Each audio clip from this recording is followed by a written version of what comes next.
but anyway, let's move on. So we've defined we've defined intermediation. Talk to us about disintermediation.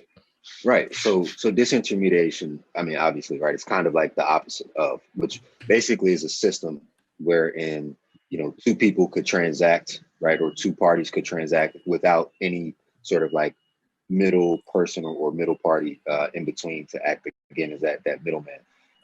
And so like I think one of the more prevalent sort of, I guess, examples of a disintermediated system or just disintermediated technologies are like peer-to-peer systems, right? You've heard of like peer-to-peer lending platforms. You've now got these peer-to-peer closed-in payment networks, right? Like these different mechanisms and platforms that allow us to now do these same transactions that we've been doing before, but without having to have, a Bank of America in between, or in the case of, Airbnb, not having to have a centralized group like that in between. So that's kind of the definition of disintermediation or disintermediated system.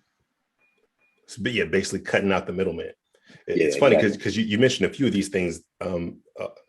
Many people aren't aware yet. There are significant blockchain projects, in development right now to basically create the blockchain-based Airbnb with no intermediary, or the blockchain-based Uber with no intermediary.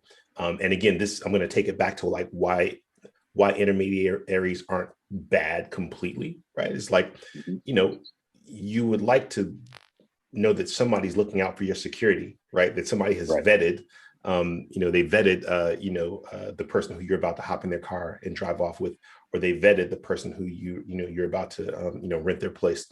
Blockchain has an answer for that too. And we're not going to go deep into that in this episode, but there's these things called oracles and third-party service providers that provide data to then inform some of these transactions. Speaking of disintermediation, or getting back to that specifically, we're talking about cutting out the middleman, right? And so,